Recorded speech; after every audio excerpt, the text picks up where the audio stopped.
बाकायदा तौर पर एक जो ऑफिशियली आप कह लें, बाकायदा तौर पर जो पाकिस्तान से एक तालिबान की तरफ से मुतालबा था वो ये था कि पाक अफगान सरहद 2200 किलोमीटर से ज़्यादा पर बाढ़ लग चुकी है, उसको हटा दिया जाए, ख़त्म कर दिया जाए। ये बहुत बड़ी खबर है। और क्या ये पाकिस्तान और तालिबान के दरमियान जो मामलात हैं, क्या उसको ये मुतासिर कर सकता है, ये इतना बड़ा इनकार?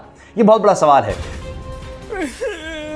भाई अगर पाकिस्तान में कल खुदा ना खास्ता हमले होते हैं, हम किस मुंह से दुनिया के पास जाकर कहेंगे कि ये तालिबान ने हमारे साथ ये किया है? दुनिया तो कहेगी कि जी आपने खुद किया है, आप खुद भुगतें। नोटू दिए हैं तो हमने इनके बंदे लिए हैं ना। देखो, हम या तो बंदे देने के नोटू लेते हैं या बंदे लेने के नोटू लेते हैं। पाकिस्तान को पहले जो तहफ़्फ़ुज़ात थे अफगानिस्तान से, आज भी वही तहफ़्फ़ुज़ात हैं। आज भी हम देख रहे हैं कि अफगानिस्तान की जो सरजमीन है वो दहशतगर्दी के लिए इस्तेमाल हो रही है।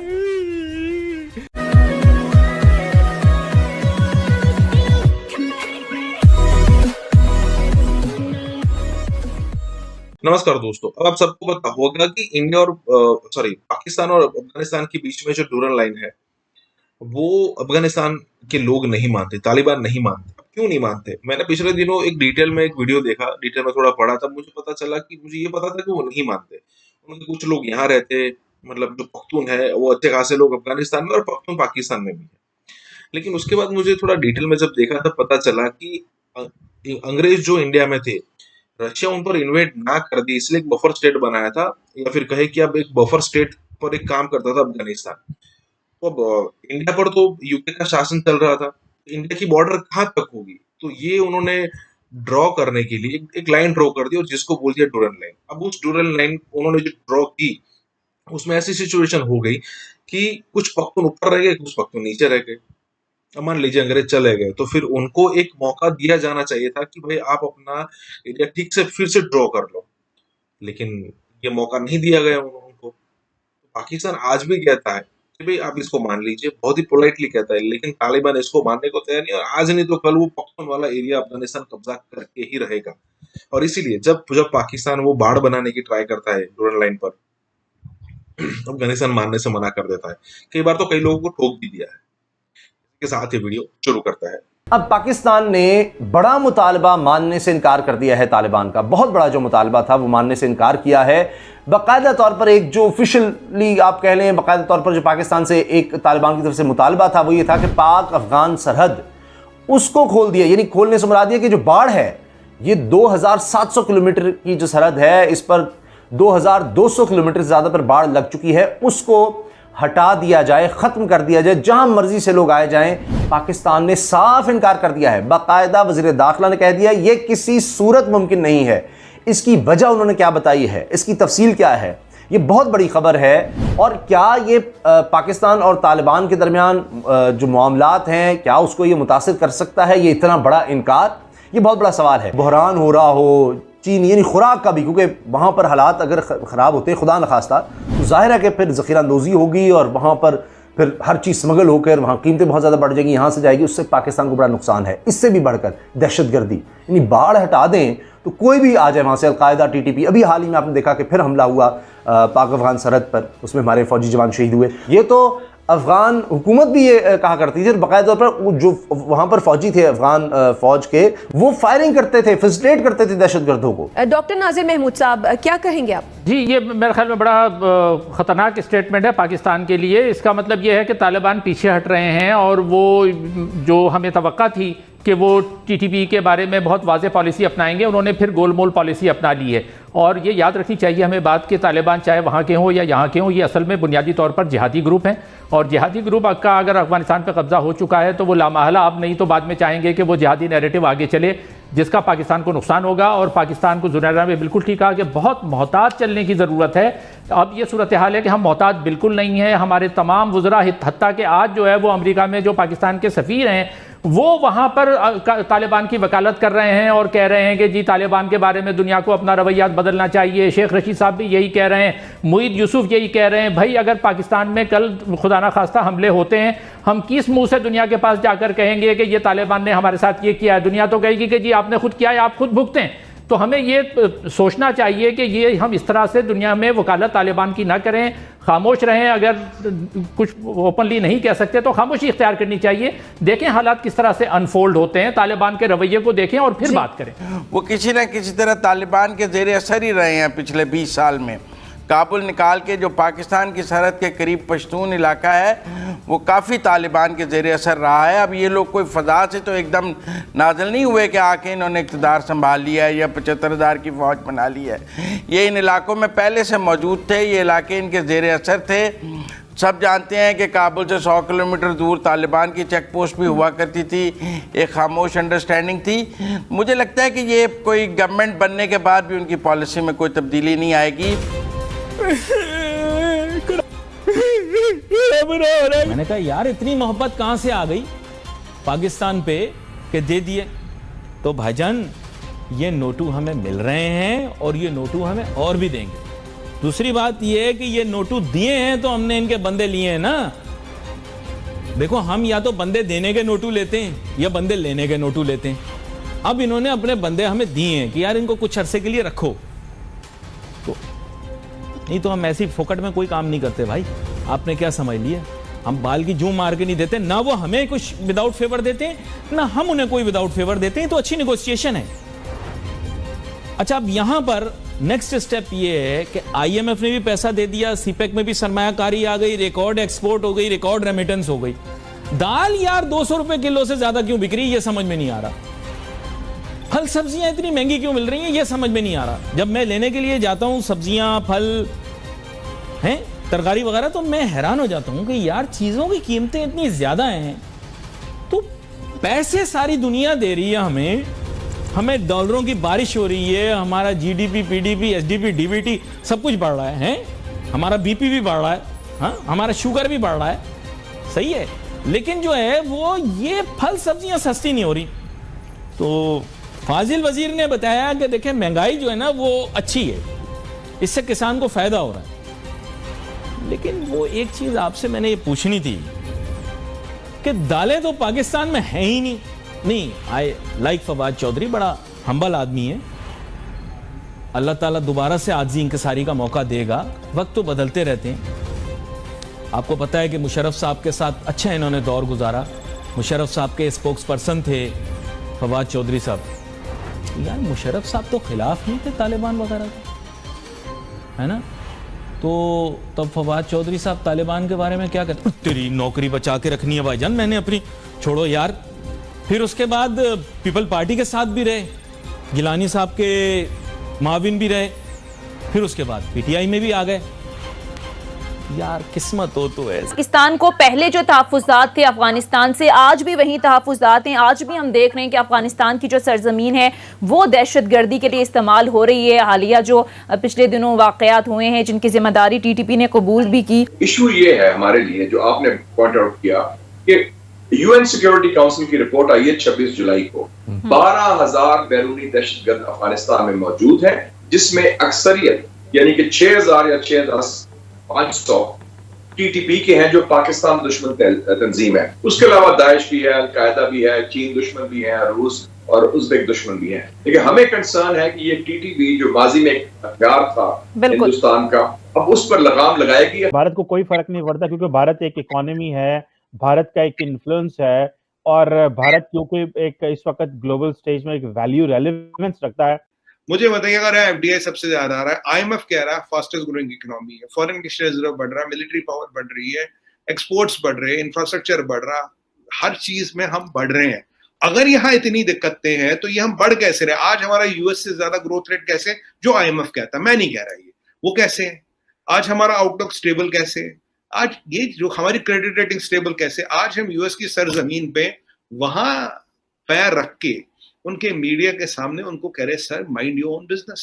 और ये जो तेल वाली बात थी ना चीमा साहब, तो डॉक्टर जयशंकर ने तो ये भी बोला भाई जितना तेल हम महीने में लेते उतना यूरोपियन यूनियन तो हफ्ते में एक आफ्टरनून में लेता, जवाब नहीं आया। और मजे की बात जो हम काफी आप और मैं डिस्कस कर चुके, कैट्स का एक्ट, तो मैं तो आपको शुरू से कह रहा था कैट्स का एक्ट भाई उनका एक्ट है, वो जाने जो करना करो।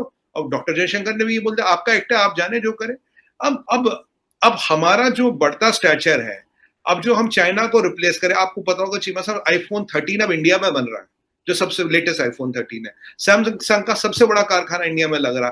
अभी हमने करीब $100 बिलियन के और MOU साइन कर लिए।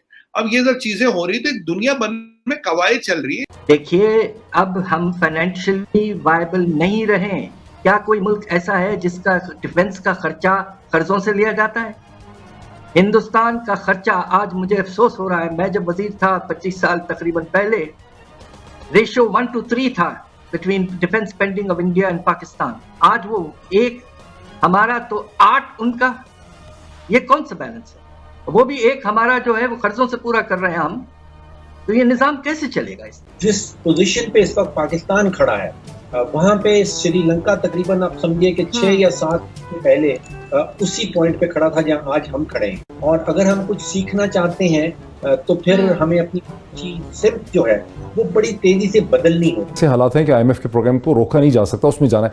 लेकिन पहले आप लोग कहते रहे कि इस IMF प्रोग्राम से निकल जाना है। तो मेरा तो क्वेश्चन ये है कि आप लोग पॉलिटिक्स खेलते हैं, वो भी पॉलिटिक्स खेल रहे हैं। असद उमर साहब कह रहे हैं इन्होंने हेमरेजिंग कर दी, $5 बिलियन तो वापस कर रहे थे, वो भी एक लोगों को बेवकूफ बना रहे। डॉक्टर साहब, आप लोग भी बेवकूफ बना। इंडिया ने जब देरपा इस्लाहात की थी अपनी मईशत के अंदर, तो 10-15 साल पहले वो खैरबाद IMF को कह चुके हुए हैं। आज उनके पास जो डॉलर रिजर्व्स हैं वो $600 बिलियन से ज्यादा की। पाकिस्तान के स्टेट बैंक के पास जो रिजर्व्स हैं वो आर लेस देन $11 बिलियन।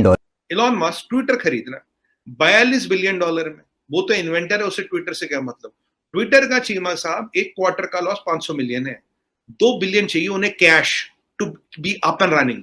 ये जो 2 बिलियन के बिल भरता है ना, एक तो उसका रीजन होता कुछ और चलती उसकी, पराग अग्रवाल की नहीं चलेगी, चलेगी जो 2 बिलियन का बिल भरेगा। अब 41 बिलियन में ट्विटर को खरीदने का मतलब क्या है? एक इन्वेंटर का जो मशीनें बनाता, जो रॉकेट बनाता, जो एवी बनाता है। अब अगर मीडिया में ताकत न हो, ये न्यूयॉर्क टाइम्स कौन ओन करता है? वॉशिंगटन पोस्ट का मालिक कौन है? एक नाम सुना था मैंने, कुछ जेफ बेजोस करके कोई बहुत बड़ा आदमी है, वो भी एक ओन करता है। वैसे वो तो कुछ ई-कॉमर्स वगैरह करता है, पर न्यूज़पेपर में उसका बड़ा इंटरेस्ट है। अब ये क्या होता है ना, ये सब पॉलिटिकल टूल्स होते हैं, इंडियन गवर्नमेंट पे दबाव बनाना। आपने पीछे हमने बात की थी रिलायंस और अमेजॉन की। अब वहां दबाव नहीं बना तो 1-2 आर्टिकल छाप देंगे, वर्ल्ड में इधर छपवा देंगे, जी इंडिया में ये हो रहा वो हो रहा। और इनको क्या लगता है ये आर्टिकल छाप के अब इंडिया में फर्क पड़ रहा है कोई? मतलब क्या उखाड़ लोगे? लिटरली अगर मैं बोलूं, आप कुछ नहीं उखाड़ पाओगे, आप छाप लो आर्टिकल। और इसके अंदर तकरीबन $10 बिलियन ऐसा रिजर्व है जिसको हम टच नहीं कर सकते, जो हमने अपने दोस्त ममालिक से अपना रिजर्व बिल्डअप करने के लिए इस्तेमाल किए। इसमें चाइना का डिपॉजिट है, इसमें सऊदी डिपॉजिट है, इसके अंदर UAE का डिपॉजिट है, इसके अंदर कतर के पैसे पड़े हुए हैं। तो आप मुझे बता दें कि अगर इस मईशत को आपने आगे लेके चलना है, और आज आपकी हेमरेजिंग जो है, जिसको करंट अकाउंट डेफिसिट जो इमरान खान साहब कहते थे, यही वो एक मेयार है जिसके ऊपर किसी भी मईशत को भांपना चाहिए। वहां पे अगर आप हेमरेज करें $1 से $1.5 बिलियन महीने का, तो क्या किसी भी आने वाली हुकूमत के पास इसके अलावा कोई और ऑप्शन है कि नहीं है? I leave it to your better. Japan के जो वजीर आजम है कशीदा साहब, वो जापान ने ऑफर किया इंडिया को कि $42 अरब की इन्वेस्टमेंट करेंगे, और वो कशीदा साहब की विजिट के दौरान ये बात चली है, जो कि तकरीबन 5 ट्रिलियन येन बनता है। 5 ट्रिलियन येन। जापान कौन क्वाड का मेंबर, जापान कौन अमेरिकन एयरलाइन। कशीदा साहब तो मजीद हालात कशीदा कर गए हैं। अच्छा, तो मुझे आप ये बताएं कि जापान ने इंडिया के ऊपर ऐसा ट्रस्ट क्यों किया? क्योंकि उनकी फॉरेन पॉलिसी अच्छी है और उनका ट्रस्ट, उनके जो ट्रस्ट लेवल है वो बड़ा अच्छा है। उनका जो इस टाइम सबसे हाई जा रहा है वो तो चाइना जा रहा है इकोनॉमी में, लेकिन हो सकता है कि 2030 तक इंडिया उनको बीट कर जाएगा, क्योंकि जिस हिसाब से उस पर इन्वेस्टमेंट हो रही है तो वो ऑब्वियसली कर सकता है वो, यानी इतना स्ट्रॉन्ग हो जाएगा इंडिया। बेशक। और ये पाकिस्तान की फॉरेन पॉलिसी का सीधा फेलियर है।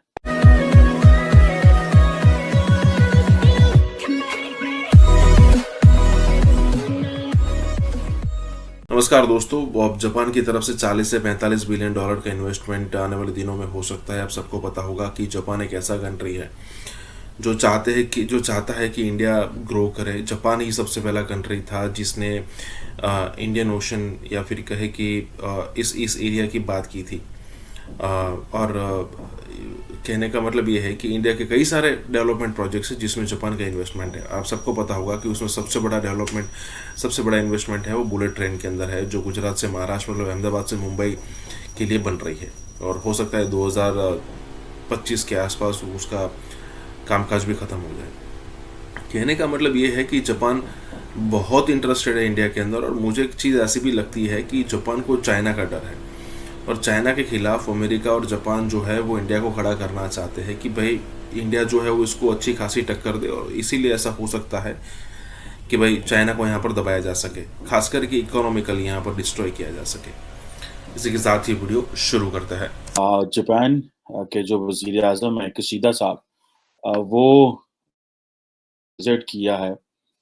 जारी बात है इंडिया का जो बड़ा इस वक्त जिसे आप समझते हैं ना कि हर जगह डिस्कस किया जा रहा है, और ये पाकिस्तान की फॉरेन पॉलिसी का सीधा सीधा फेलियर है। जापान ने ऑफर किया इंडिया को कि 42 अरब डॉलर की इन्वेस्टमेंट करेंगे, और वो किशिदा साहब की विजिट के दौरान ये बात चली है, जो कि तकरीबन 5 ट्रिलियन येन बनता है। 5 ट्रिलियन येन, ये कोई छोटी स्टेट, ये कोई छोटा अमाउंट नहीं है, ये कोई आसान छोटा पैसा नहीं है, ये बहुत बड़ा पैसा। हमारे पास तो वो 50 अरब डॉलर के 60 अरब डॉलर के चाइनीज प्रोजेक्ट्स हैं जिनमें से रुके हुए हैं, असा पूरी दुनिया सिर ते चुक ले, और ये देखें कि वो 42 अरब डॉलर की बात कर रहे हैं। और मजे की बात है कि नरेंद्र मोदी जो हैं वो तमाम क्वाड पार्टनर्स के लीडर्स को बायलैटरली होस्ट कर रहे हैं। उससे ये पता चलता है कि पाकिस्तान जो है वो जापान को कितनी अहमियत देता है। रिसेंटली मुझे पता चला कि पाकिस्तान ने कुछ जापान से कर्जे लिए हुए थे, और वो कर्जे हम वापस ना कर सके, और जापान की पॉलिसी ये है कि अगर वो एक दफ़ा वेव ऑफ कर दें कर्जा, तो वो दोबारा कर्जा देते नहीं है, लोन नहीं देते। देखिए वो कशीदा साहब जो है, वो कशीदा, हमारे उर्दू में तो कशीदा कहते हैं खराब होने को ना, कशीदा साहब तो मजीद हालात कशीदा कर गए हैं। आज एक बहुत बड़ा एज है कि 75 साल भारत भी अपने आज़ादी के मना रहा है और हम भी आज़ादी के मना रहे हैं, और हमें किस तरह की बायलैटरल स्टेटमेंट्स देखनी पड़ रही हैं। अब आप इमेजिन कर लें कि किस तरह का ताल्लुक है जापान का और इंडिया का। अच्छा, तो मुझे आप ये बताएं कि जापान ने इंडिया के ऊपर ऐसा ट्रस्ट क्यों किया? क्योंकि उनकी फॉरेन पॉलिसी अच्छी है, और उनका ट्रस्ट, उनके जो ट्रस्ट लेवल है वो बड़ा अच्छा है उनका। अगर देखा जाए तो जापान ने इतना ट्रस्ट करके इंडिया के ऊपर इतने बिलियंस डॉलर्स की इन्वेस्टमेंट किया, उसने क्यों किया? सर, एक तो उनकी ग्रुपिंग बहुत अच्छी है इंडियंस की, और दूसरी मार्केट बहुत बड़ी है, हर कोई वहाँ पे आना चाहेगा। और सियासत का ठहराव है, गवर्नमेंट आती है वो 4-5 साल रहती है, काम भी करती है लोगों के लिए। ये जब से ये आया है इसने तो लोगों का जीना हराम कर दिया। यहाँ पे तो लोग खाने पीने के लाले, इन्वेस्टमेंट किसने करनी है? इतने बड़े बड़े स्कैंडल्स आए हैं, दवाइयों के आए हैं, आटे के आए हैं, चीनी के आए हैं, मालम जब्बा के हैं, पेशावर जो ऑरेंज लाइन ट्रेन है उसके हैं, इतने बड़े स्कैंडल हैं, किसी की हिम्मत नहीं है पकड़ने की।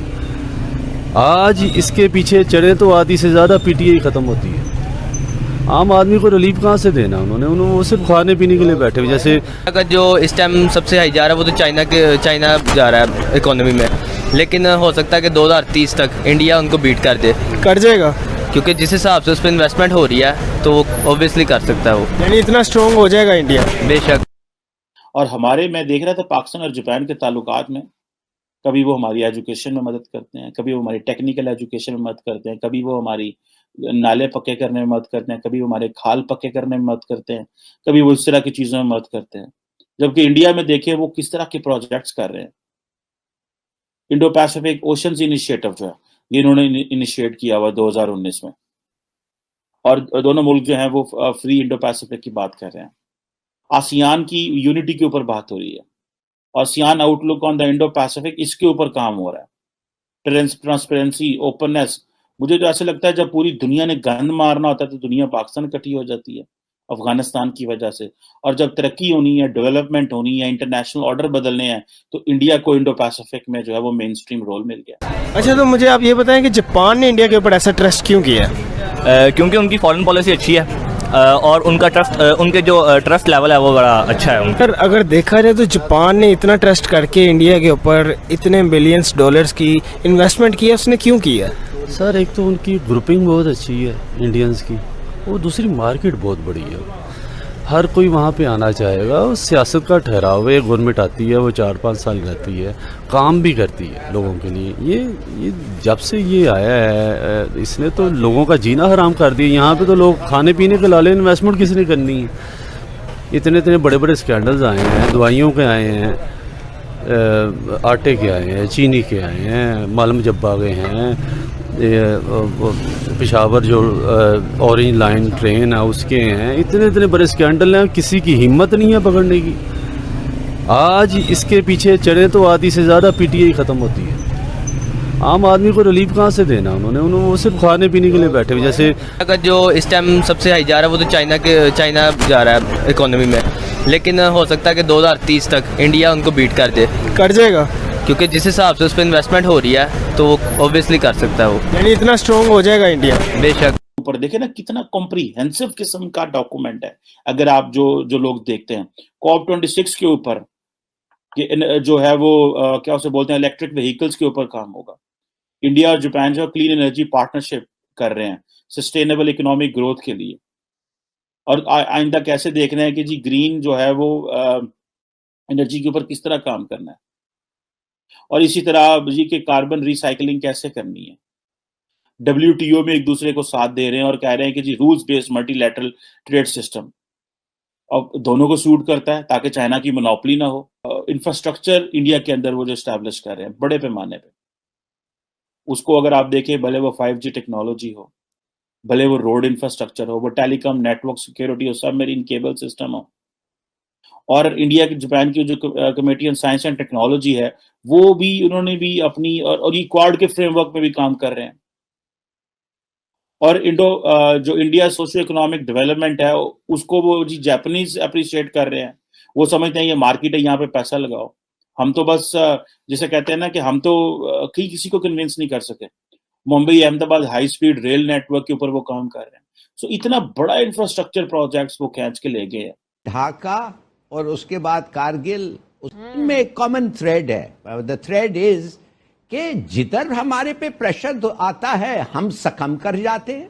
कारगिल में तो भागे भागे गए, अमेरिका को जुलाई में गए और नेशनल हॉलिडे में क्लिंटन को पकड़े और कहा खुदा के लिए बचाओ। कामयाबी उस वक्त तक थी जब तक आपका दुश्मन की फौज से सामना नहीं हुआ था। रिसोर्सेज खत्म हो रहे थे और लॉसेस, मैसिव लॉसेस हो रहे थे, because we were in bunkers, और वो कोई बाहर निकलते तो वो उनके एयरफोर्स ऊपर फिर रही थी।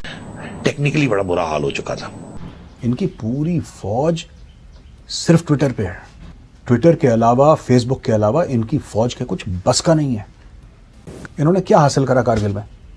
आपकी फौजों की लाशें तो हमने गाड़ी हैं फौजियों के, आपने इतने बंदे अपने मरवा दिए, आपको क्या हासिल हुआ?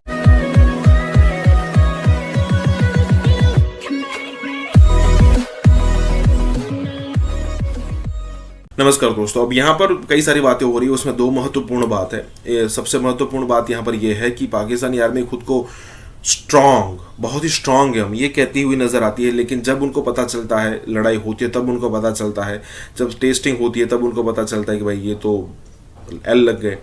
वैसे ही यहाँ पर हिलाली दूसरी बात भी कह रहा है कि 1971 और कारगिल, उस दोनों में सबसे बड़ी बात ये थी कि जब हमको प्रेशराइज किया गया। अब आपको पता होगा कि 1971 के अंदर जो बांग्लादेश और पाकिस्तान टूटे, दो पाकिस्तान के टुकड़े हुए बांग्लादेश बना, तो वहाँ पर क्या था, वहाँ पर भी हमने प्रेशराइज ही किया था। हमने प्रेशराइज किया था कि भाई आप वो इमरान खान का कोई रिश्तेदार था नियाजी, उसको कहा गया कि भाई आप सरेंडर कर दो वरना आपको तो इंडियन आर्मी ने चारों तरफ से घेर लिया है और सीधा ठोक दिया जाएगा। वो भाई प्रेशर में आ गए और उन्होंने सरेंडर कर दिया। जैसे सरेंडर कर दिया, बांग्लादेश का अनाउंसमेंट हो गया। बिल्कुल वैसे ही यहाँ पर बात हो रही है कि भाई कारगिल में भी वैसे ही हुआ। जब प्रेशर आया तब उनको सीधा यहाँ पर क्लिंटन के पैरों में जाकर गिरना पड़ा, नवाज शरीफ को, कि भाई बचा लो, नहीं तो ये POK तक तो ठीक है, फिर पाकिस्तान के अंदर घुस के हमारी टेरिटरी कब्जा कर लेंगे। इसी के साथ ही वीडियो शुरू करते हैं। हुआ ये कि जून में फुल फ्लैश वॉर हो रही थी। इंडियंस के पास रीइंफोर्समेंट थी, सप्लाईज भी रिकैप्चर कर रहे, सारा कुछ कर रहे। हमारे पास सप्लाईज भी नहीं थी, हमारे राशंस खत्म हो रहे थे, वी वर डग इन, हमारे पास रिसोर्सेज खत्म हो रहे थे और लॉसेस, मैसिव लॉसेस हो रहे थे, because we were in bunkers, और वो कोई बाहर निकलते तो वो उनके एयरफोर्स ऊपर फिर रही थी। सो मतलब वी वर बीइंग पाउंडेड, और तो उस वक्त हमारी जो कैजुअलिटीज थी बढ़ रही थी और लोगों, हमारे सोल्जर्स के rations had run out, starvation was setting in. Technically बड़ा बुरा हाल हो चुका था। कामयाबी उस वक्त तक थी जब तक आपका दुश्मन की फौज से सामना नहीं हुआ था। सर्दियों में वो भी अपनी पोस्टें को छोड़ के वापस चले जाते हैं और हम भी अपनी पोस्टें छोड़ के वापस आ जाते थे। ये एक रिकग्नाइज्ड तरीक़ेकार था। इन्होंने उस वक्त लाइन ऑफ कंट्रोल क्रॉस की जब दुश्मन वहां पर मौजूद ही नहीं था। और इनका ख्याल ये था कि जून से पहले जो है उसको दुश्मन को पता ही नहीं चलेगा कि हम यहाँ पर आकर बैठ गए। तो जब जनरल साहब ये कहते हैं कि जी it was an excellent operation, ये एक्सीलेंट ऑपरेशन तो उस वक्त तक था जब तक भारतीय वहाँ पे मौजूद नहीं थे, इसलिए कि ये मतलब है कि उसमें बर्फ में इन्होंने अपने लोगों को भेजा और जिन लोगों को भेजा था उनको ये नहीं बताया गया था कि तुम क्या करने जा रहे हो। अजीब तरह का ये एक्सीलेंट ऑपरेशन था। मैंने तमाम कमांडिंग ऑफिसर से और तमाम ब्रिगेड कमांडरों से एक ही सवाल किया, मैंने इनसे पूछा कि what were your AIIMS and objective, इसका उन्होंने कोई जवाब नहीं दिया। और इसी तरह से मैंने तमाम कमांडिंग ऑफिसर से और बाकी ऑफिसर से भी पूछा, उन्होंने कहा कि हमें कुछ नहीं बताया गया था। ढाका और उसके बाद कारगिल, उसमें एक कॉमन थ्रेड है। द थ्रेड इज कि जिधर हमारे पे प्रेशर आता है हम सकम कर जाते हैं।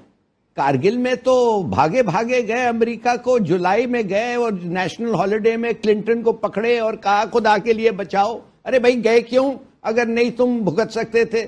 अच्छा, दूसरी बात बिन लादेन का तो खैर छोड़ें, इसका सोचें। अब देख रहे हैं आप क्या हो रहा है। पता है आपको हिंदुस्तानी क्या कहते हैं? कहते हैं अमेरिकनों ने उनको ठीक ठाक धमकी दी कि हमारा national honour, national self respect, national laws, हर चीज वायलेट हो गया है। क्यों? कि एक अमेरिकन था और वो 2 लोगों को कत्ल किया और हमारे में जुर्रत नहीं थी। तो आज क्या हो रहा है शाजिया? हिंदुस्तान कह रहे हैं यार इनको पैसे दो, गुलबशन को पूछो तुमने कितने लोगों को मारे हैं और उनके रिश्तेदार को जाओ मिलो और उनको कहो कि यार ये पैसे हमारे से ले लें या मेहरबानी से इसको छोड़ दें। अमेरिका दिन रात आपको धमकी दे रहा है, कहता है ये नहीं दूंगा वो नहीं दूंगा। क्यों कर रहा है? इसलिए उनको पता है कि वो थ्रेट्स जो आते हैं आपको, आप थ्रेट्स को देख के डर जाते हैं। उस वक्त मियां साहब ने यह फैसला किया कि फिर इसको अब कैसे इसमें अपने आप को एक्सट्रैक्ट किया जाए। तो ब्रीफिंग तो मुशर्रफ ने दी थी कि वहां की सिचुएशन क्या है। मुशर्रफ साहब का ये ऑप्शन था कि हम और बेचते हैं खुली, फिर अब करते हैं। तो मियां साहब ने रोका, नहीं नहीं ये तो फिर खुली जंग शुरू हो जाएगी, तो इसमें से अब एक्सट्रैक्ट करना है अपने आप को। तो एक्सट्रैक्शन कैसे किया जाए, अमेरिका को बीच में डाला जाए। तो फिर मियां साहब ने क्लिंटन के साथ राब्ता किया और क्लिंटन को मिलने गए और वहां जो हुआ वो फिर स्ट्रोप टैबलेट साहब हैं जिन्होंने पूरी किताब, एक चैप्टर पूरा लिखा है क्योंकि वो नोट्स ले रहे थे। और उसमें फिर उन्होंने बताया कि मियां साहब ने बेसिकली जाके कहा हमें यहाँ से निकालें। उन्होंने कहा निकालेंगे आपको मिलेगा कुछ नहीं। उन्होंने कहा जी उनको कहीं विड्रॉ करें, ये करें, ऐसा कुछ नहीं, आप निकलेंगे। उन्होंने कहा जी उसको सीज फायर करने का, सीज फायर भी नहीं, वो तो नहीं छोड़ेंगे जब तक आप निकलेंगे नहीं। तो मतलब इट वॉज वो जुलाई 4 उनकी छुट्टी का दिन और वहां वो जबरदस्ती मियां साहब पहुंचे, डेस्परेट। उनका आना ही इस स्टेज पे ऐसे लगता था आउट ऑफ फियर डिफीट। तो मतलब बुरे हालात थे पाकिस्तान के उस वक्त, सियासी तौर पे भी और मिलिटरीली भी। और then we had to withdraw और विड्रॉल में भी वो शेलिंग करते रहे। सबसे मतलब it was a terrible situation in July, बहुत बुरी जुलाई के जो हाल हुआ हमारा, it was terrible because we were without cover and we were withdrawing. जो स्ट्रेटजी, मिलिट्री स्ट्रेटजी की, that was very good, और पॉलिटिकल स्ट्रेटजी इंटरनेशनल कम्युनिटी को साथ लिया। 1971 में इंडिया ने इंटरनेशनल कम्युनिटी को साथ लिया था, हम अग्रेसर हमें डिक्लेयर हो गए थे, याद है आपको? और अभी भी वही हुआ। और इन्होंने क्या हासिल करा कारगिल में? आपको हासिल क्या हुआ कारगिल से? आप ये एक बात सोच के बताए ना कोई पाकिस्तानी, आपको हासिल क्या हुआ? आपने अटैक करा, नवाज शरीफ को जाना पड़ा, बिल क्लिंटन से मिलना पड़ा, आपकी फौजियों की लाशें तो हमने गाड़ी हैं फौजियों के, there are pictures available on the internet, आप देखें। आपको क्या हासिल हुआ अपने इंदे मरवा के? आपने इतने बंदे अपने मरवा दिए, आपको क्या हासिल हुआ?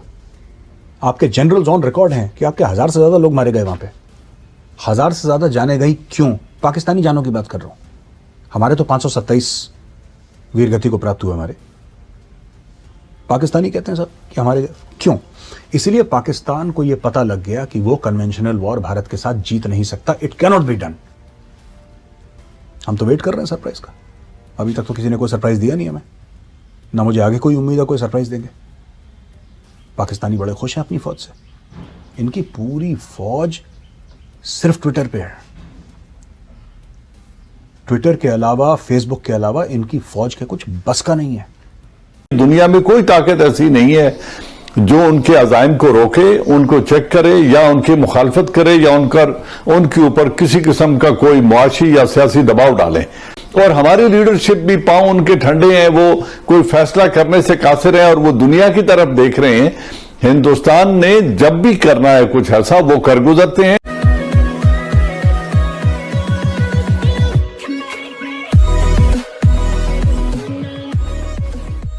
नमस्कार दोस्तों, अब आपको याद होगा कि 370-35 से हटने के बाद से पाकिस्तान ने बहुत प्रोपोगेंडा चलाने की ट्राई की कि भाई इंडिया के अंदर पता नहीं किस टाइप से मतलब एक इंडिया को आइसोलेट किया जाए। और ये पॉइंट ही ऐसा था कि भाई उसको ऐसा लगता था कि पहले इसी टाइप के पॉइंट पर पाकिस्तान को समर्थन मिलता था अमेरिका, यूके, फ्रांस, हर जगह से उसको ऐसा लगता था। तो इमरान खान ने बहुत ट्राई की, वो कश्मीर में भी गया, मतलब पाकिस्तान के ऊपर कश्मीर में भी गया, वहाँ पर कहा कि हम इस दिन को कश्मीरी डे मनाएंगे वगैरह वगैरह, मतलब इस टाइप की बात की। लेकिन दुनिया में किसी भी जगह से कश्मीर के मामले पर पाकिस्तान को सपोर्ट नहीं मिला। खास करके वो सपोर्ट चाहते थे अमेरिका का, यूके का, फ्रांस का, लेकिन किसी का भी सपोर्ट उनको यहाँ पर नहीं मिला और ये बात एकदम ख़त्म हो गई।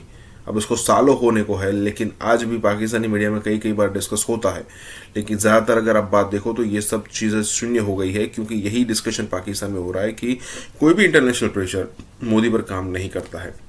इसी के साथ ये वीडियो शुरू करते हैं। तो पाकिस्तान की पॉलिसी क्या होनी चाहिए, हमारा रिस्पांस क्या होना चाहिए? देखिए जी, ये तो आपने बहुत बड़ा सवाल कर दिया। देखना ये है, पहले हिंदुस्तान के रवैये को अगर आप देखें तो हिंदुस्तान सिर्फ इल्जाम लगाने के लिए नहीं, वो पंचिंग बैग पाकिस्तान को बनाता है एक कवर अप के लिए, लेकिन वो अपना एक स्ट्रेटजी, एक मकसद, एक ऑब्जेक्टिव लेकर चलते हैं। उनकी तमाम लीडरशिप ने हमेशा ऐसे ही किया है कि वो एक ऑब्जेक्टिव लेकर चलते हैं और उसको वो हतमी अंजाम तक लेकर जाते हैं। इस रीजन में बिलखुसूस और दुनिया में बिलअमूम सियासी तौर पर उनके मकासद को रोकने के लिए दुनिया में कोई ताकत ऐसी नहीं है जो उनके अज़ाइम को रोके, उनको चेक करे या उनकी मुखालफत करे या उनके ऊपर किसी किस्म का कोई मुआशी या सियासी दबाव डालें। आप अगर तारीख पे नजर दौड़ाएं तो आप देखेंगे कि उन्होंने जब पाकिस्तान को डिसइंटीग्रेट करना था तो ईस्ट पाकिस्तान में उन्होंने बिला जवाज चढ़ाई कर दी। न वो उस मामले में स्टेक होल्डर्स थे, न ईस्ट पाकिस्तान का मसला यूनाइटेड नेशन में हल तलब था, न वो कोई इंटरनेशनल डिस्प्यूट था और न इंडिया उसमें स्टेक होल्डर था सिवाय एक नेबर कंट्री होने के। लेकिन उन्होंने उस मौके को नहीं जाने दिया और इंदिरा गांधी ने उस वक्त आर्म फोर्सेस को भेजकर पाकिस्तान को दोलख्त कर दिया। और हमारी लीडरशिप भी पांव उनके ठंडे हैं, वो कोई फैसला करने से कासिर है और वो दुनिया की तरफ देख रहे हैं। हिंदुस्तान ने जब भी करना है कुछ ऐसा वो कर गुजरते हैं। फिर उन्होंने जब सियाचिन को ऑक्यूपाई करना था तो 1984 में इंदिरा गांधी ने अप्रैल में सियाचिन को जाके ऑक्यूपाई कर लिया। आज तक 30 बरस हो गए, तकरीबन 28 बरस हो गए, हम उनको वहां से नहीं निकाल सके और अब वो कश्मीर की जमीन को सस्ते दामों लीज पे दे रहे हैं इंटरनेशनल इन्वेस्टर्स को, जिनमें ज्यूज भी हैं, कादियानी भी हैं, हिंदू भी हैं और उनके पीछे अमेरिकन भी हैं। अगर वो ये इसमें अब्जॉर्ब करने में कामयाब हो जाते हैं और यहां पर वो अपने इजराइल और हिंदुस्तान अपने बेसिस बना लेते हैं कश्मीर के अंदर, तो फिर हम दिफाई जंग लड़ते रह जाएंगे। उस वक्त हम खुदा ना खास्ता कैजुअलिटीज भी उठाएंगे और पाकिस्तान आजाद कश्मीर का और गिलगित बल्तिस्तान का दिफा करने पे मजबूर हो जाएंगे।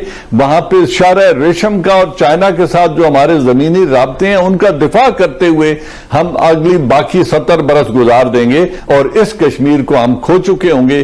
तो ये वक्त है कि हम कोई अमली कदम उठाएं और दुनिया को बावर कराएं।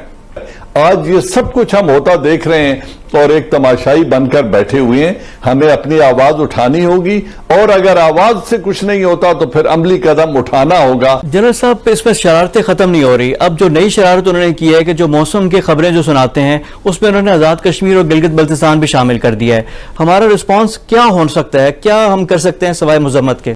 आप कह रहे हैं उन्होंने उसको शामिल कर लिया है वेदर रिपोर्ट में। वेदर रिपोर्ट नहीं, उनकी लोकसभा में उन्होंने 24 सीटें खाली रखी हुई हैं और उनकी आरएसएस की लीडरशिप ये कहती है कि हमारी लोकसभा उस दिन मुकम्मल होगी जिस दिन मुत्तहिदा कश्मीर और गिलगित बल्तिस्तान से 24 नुमाइंदे मुंतखब होकर आएंगे और इस असेंबली में आकर बैठेंगे, तो उस दिन हम कहेंगे कि आज हमारी लोकसभा मुकम्मल हो गई है। रहेंगे। और मैं इशू की तरफ आपसे बात भी करना चाहूंगा, वो है बलूचिस्तान का, क्योंकि इससे पहले कश्मीर में जो कुछ हो रहा है तो उसका वो कह रहे हैं कि जी हम बलूचिस्तान में बदला लेंगे। तो पाकिस्तान कहां कहां डिफेंस करेगा, कहां कहां हम लोग ये देखते रहेंगे? जो नरेंद्र मोदी ने स्पीच की थी, आप रिटायर्ड मेजर को छोड़ें, खुद नरेंद्र मोदी ने कहा था कि गिलगित बल्तिस्तान और बलूचिस्तान से लोग मेरे साथ राब्ते में हैं और वो हमें कह रहे हैं कि हमारी मदद करो। तो अगर उनका वजीर आजम भी गिलगित बल्तिस्तान और आजाद कश्मीर और बलूचिस्तान में राब्ते में है, तो Ajit Doval is paid for this thing. उसका तो काम ही ये है। वो तो बड़ा अलल ऐलान कह चुका है कि हम पाकिस्तान के ऊपर हमला आवर होंगे, हम इसको 2 लाख करेंगे। उनके मिनिस्टर्स का ये कहना है कि पहले पाकिस्तान के 2 टुकड़े किए, आप 4 टुकड़ा करेंगे। तो अगर उनके ये अज़ाइम उनकी हुकूमत के हैं, उनकी लीडरशिप के हैं, उसको बिला रोक टोक वो बरमला कहते हैं टेलीविजन पे आके, तो हमें किस एविडेंस का इंतजार है या हम क्या कर रहे हैं? हम क्यों इस बात से हिचकिचाते हैं? लेकिन एक कुव्वत ईमानी चाहिए इस फैसले के लिए, और कलमा हक के लिए जुर्रत पैदा करनी पड़ेगी मुस्लिम उम्मा को, और लीड रोल पाकिस्तान ने लेना है क्योंकि हम स्टेक होल्डर्स हैं इसमें। बहुत शुक्रिया आपका इजाज़ अवान साहब। इतनी देर में तो अच्छी चलती हुई परचून की दुकान नहीं बर्बाद होती। ये कर गए वारदात। ये इस मुल्क को यहां तक पहुंचाने वाले लोग ही ये हैं। हबीब जालिब ने लिखा था 20 रुपये मन्नाटा, इस पर भी है सन्नाटा, सदर अयूब जिंदाबाद। तंजिया बिल्कुल 20 रुपए मन्नाटा हुआ तो लोगों के लिए वो खरीदना मुश्किल था। जब उसने हबीब जालिब ने प्रोटेस्ट किया, सन्नाटा ये मुर्दों की कौम है, सन्नाटा है यहाँ तो क़यामत आनी चाहिए, चूंकि 20 रुपए में एक मन्नाटा कौन खरीदेगा।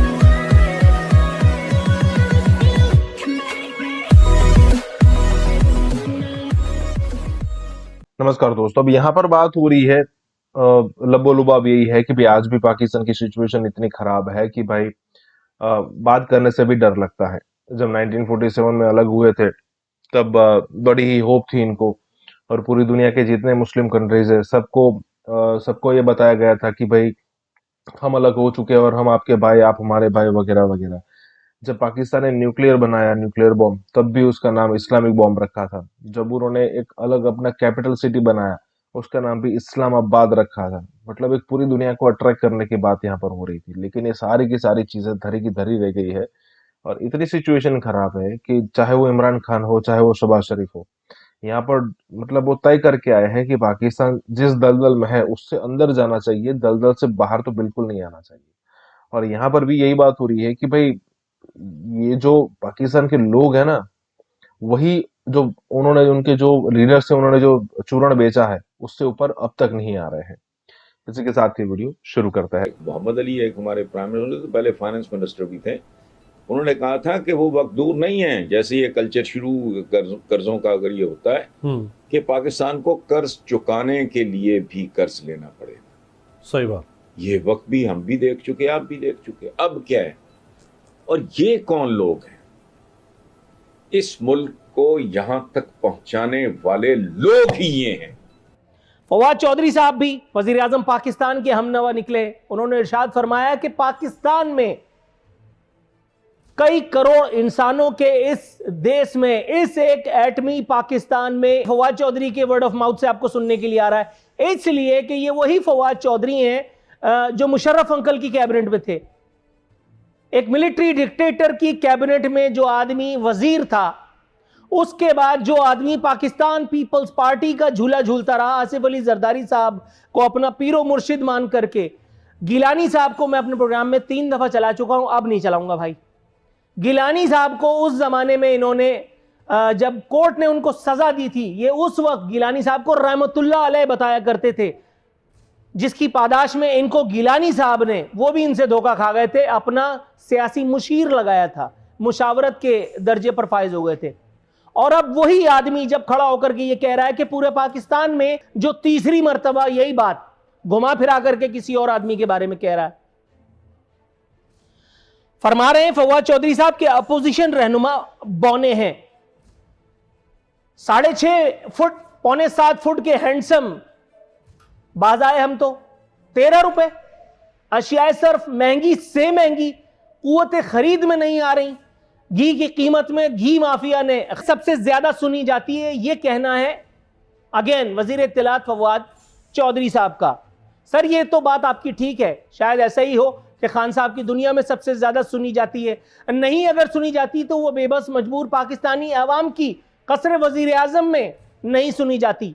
वजीर आजम हाउस से टकरा कर हमारी ये सदाएं, ये चीखें, ये आहो बका, ये आहो फुहा लौट आती है। एक शेर भी जहन में आया था लेकिन माजल्ला बड़ा ही मुशरिकाना था, इसलिए मैंने खुद ही इस शेर का गला घोट दिया। वजीर आजम पाकिस्तान काबीना में तोसी फरमाने वाले हैं, इसका इंदिया दिया है अगेन फवाद ग्रेट चौधरी साहब ने, जो इस वक्त वजीर इत्तलात हैं। और यकीन जानिए पाकिस्तानी लूली लंगड़ी जमहूरियत के लिए काबीना की यह तोसी ऐन जरूरी है।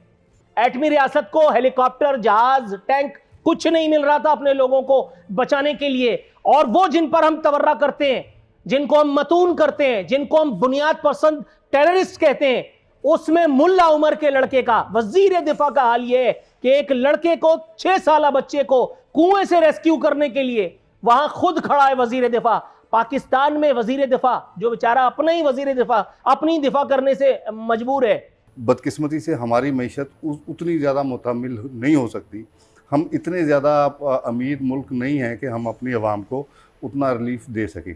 इस मुल्क में महंगाई है, गोया इससे बड़ी खुशी की खबर क्या होगी कि किताले फी सबीलिल्लाह तो नहीं, ताहम किताल करने के बाद, माशी किताल करने के बाद, 13 रुपए का तोहफा देने के बाद, आलमी मंडी कह लें, रशिया के प्यूटन पे इल्जाम डाल दे या किसी और अल्लाह मारे का नाम ले लीजिए, लेकिन पाकिस्तान अब भी दुनिया का सबसे सस्ता मुल्क है। सर तालीम बालगा का ये सिलसिला कितना तवालत अख्तियार करेगा आपके ख्याल में?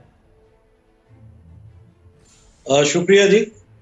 गुजारिश ये है कि अभी हमारे भाई भी फरमा रहे थे कि आलमी मंडी में पिछले दिनों 4% तेल पेट्रोलियम मसनूआत की कीमतें कम हुई हैं, और अगर आप इसका मुआवजना थोड़ा पीछे चले जाएं, पीपल्स पार्टी की गवर्नमेंट से कर लें, तो वहां पर आप देखें कि उस वक्त तकरीबन $108 का बैरल था, और पाकिस्तान पीपल्स पार्टी ने 100 के करीब 100 रुपए लीटर के हिसाब से यहाँ पर तकरीबन दिया। अब $91 का है बैरल, और ये 108 का दे रहे हैं हमारे अपना अवाम के लिए।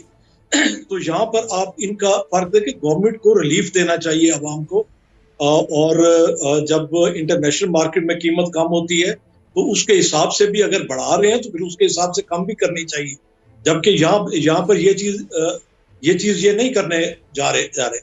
और फिर वजीर आजम साहब बार बार इस चीज का कहते हैं कि जी पूरी दुनिया में कीमतें जो हैं वो बढ़ रही हैं, और वहां पर फीकस आमदनी देखें आप, अगर वहां पर कुछ पेट्रोल या डीजल वगैरह क्या थोड़ा बहुत कीमतें बढ़ी हैं तो उनकी फीकस आमदनी आपके सामने है कि वो, और हमारा मजदूर जो है वो 800,000 से ज्यादा दिन में नहीं कमा सकता। वो कहाँ से 500 रुपए, रात ही इन्होंने 80 रुपए का ये घी बढ़ा दिया है, वो कैसे अफोर्ड कर सकता है हमारा मजदूर?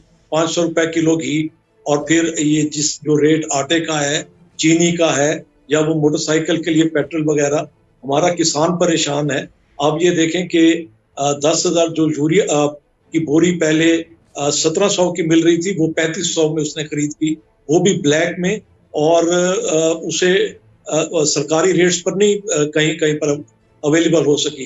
डीएपी जब उसने गन्ना काश्त करनी थी, अब मक्की काश्त करने जा रहा है सेंट्रल पंजाब, तो अब कंडीशन ये है कि वो जो 4600 की 4600 का बैग आ रहा था डीएपी का, वो 10 से 12,000 में अब मिल रहा है, और इन्होंने साथ ही ये डीजल के रेट्स जमहूरियत की खैर और बरकत